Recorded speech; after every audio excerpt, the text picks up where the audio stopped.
In this recording, we're going to continue our discussion of censorship in controversial children's literature.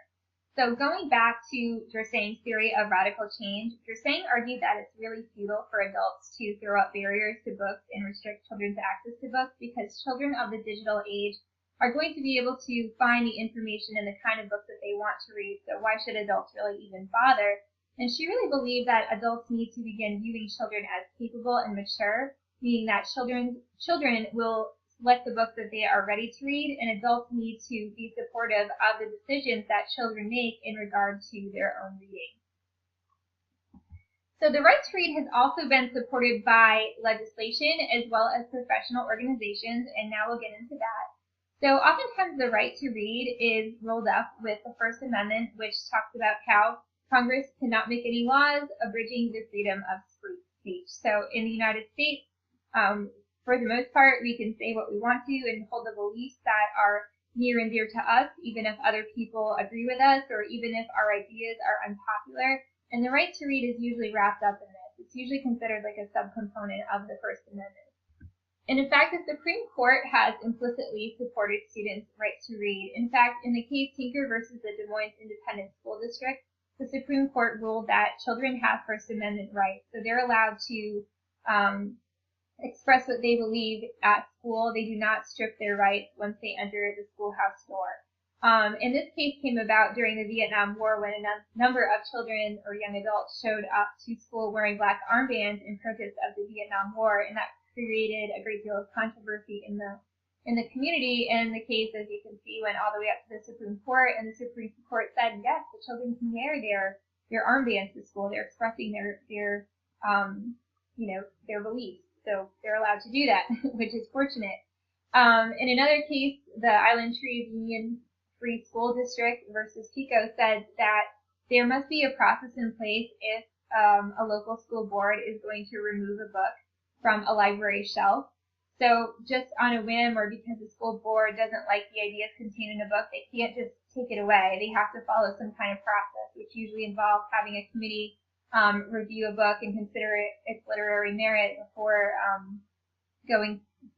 actually removing a book from the library shelf or the classroom. So we can't just take a book away. We need to follow a process, and usually this sort of process is outlined in a school district's handbook, which if you are going to become a school librarian, that's something that you'll learn about and you'll know how to access it. And in fact, those of you who are in the school library program will learn more about how to access that information for your school district when you take LIB at 678. So the idea of the right to read and intellectual freedom is a professional value in the fields of education as well as librarianship. Now, I recognize that many of you have personal beliefs, and you are certainly entitled to think whatever you want privately, even if I personally disagree with what you have to say or the ideologies that you hold. I mean, that's part of living in a pluralistic society, is we all have different perspectives and viewpoints. However, when you step into your professional role, whether you're a teacher or a school librarian, these are professional values that you need to uphold. For example, the National Council of Teachers of English has put out a statement called the Student's Right to Read, and the National Council of Teachers of English really supports the idea that children should be able to read whatever book that they want to read, and they should not be restricted in what they want to read. And in fact, it's a right basic in a democratic society that children are entitled to read whatever it is that they want to read. Adults should not be restricting their access to books or removing books from children. And likewise, the American Library Association has the Library Bill of Rights, and the American Library Association is really just a strong champion of the right to read, as is the National Council of Teachers of English.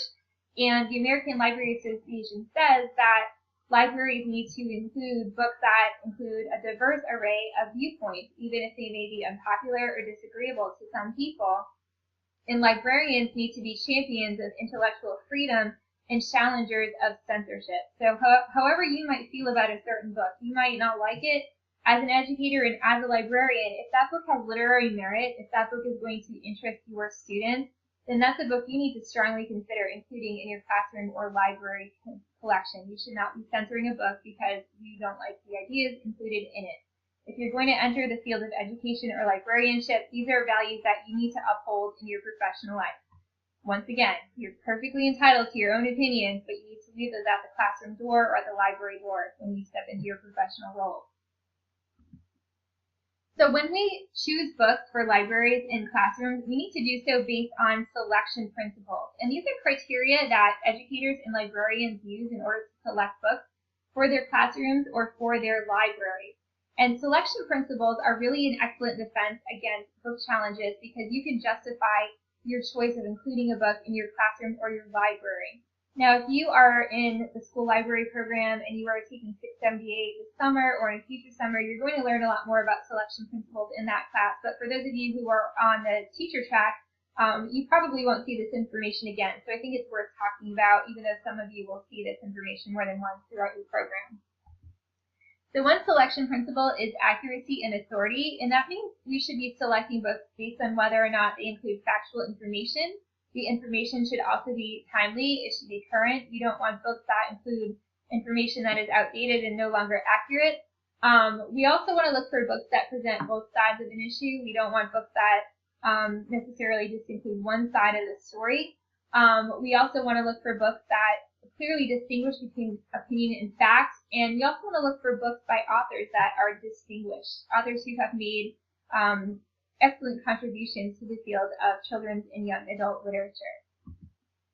Another selection principle is appropriative, which means that we want to select books that are that really align with the reading levels of the children at the school. We also want to select books that are about topics that would be very interesting to children and that match their level of emotional development. And relevance to curriculum is another important selection principle. We want to select books that support learning standards.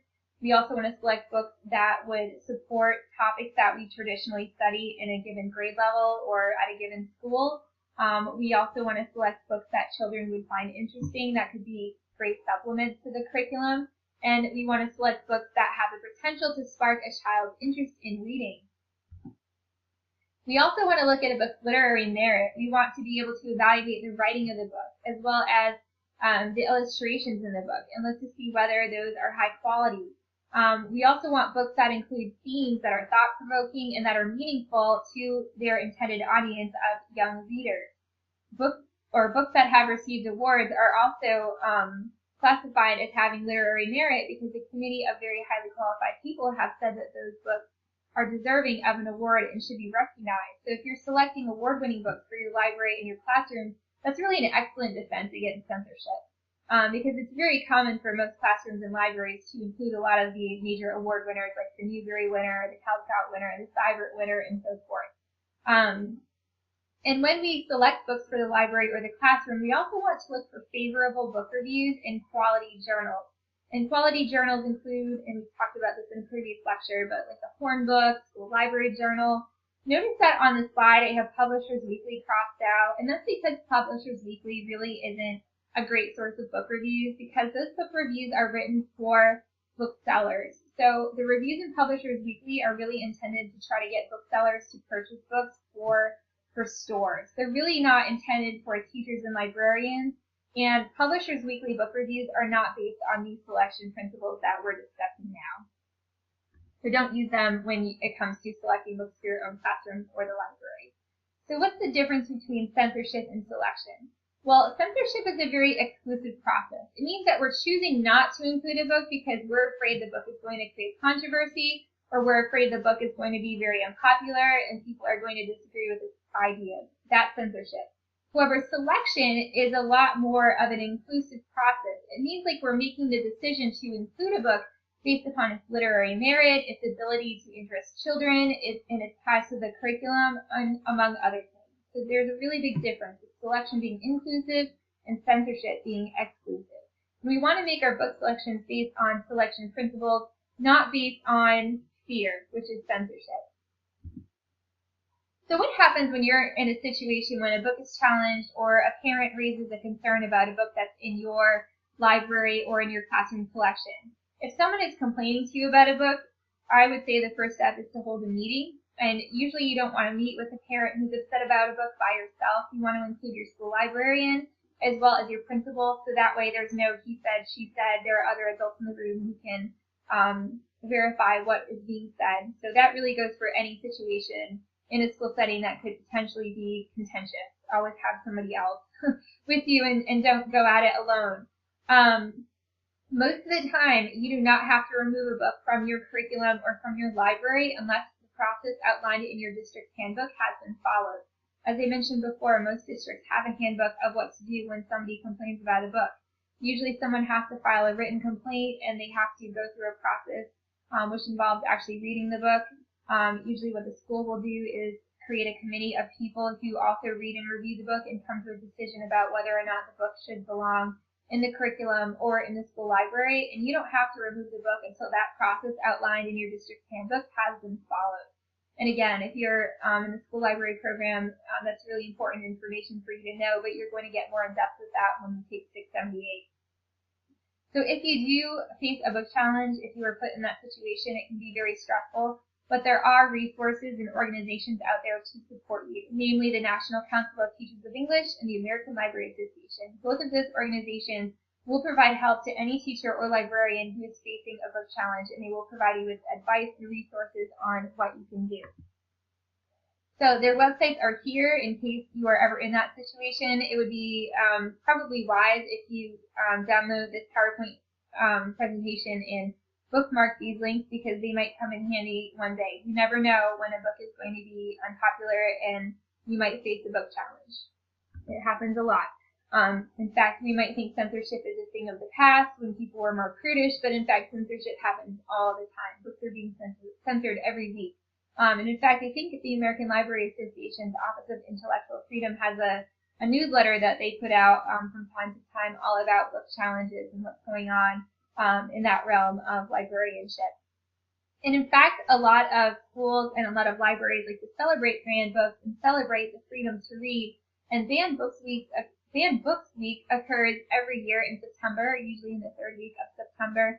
And oftentimes libraries and schools have special programs related to reading banned books, and they might also highlight books in the collection that have been banned in order to encourage young people to read these books.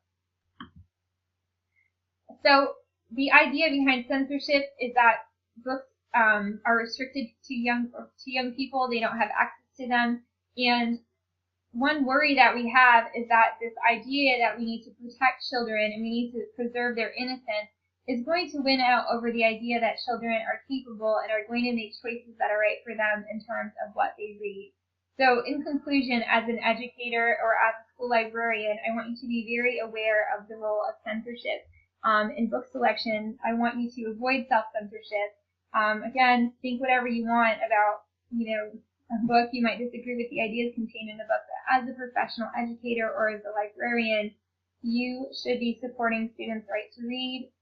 It's one of our professional values, and you also want to make book choices based on selection principles and not out of fear.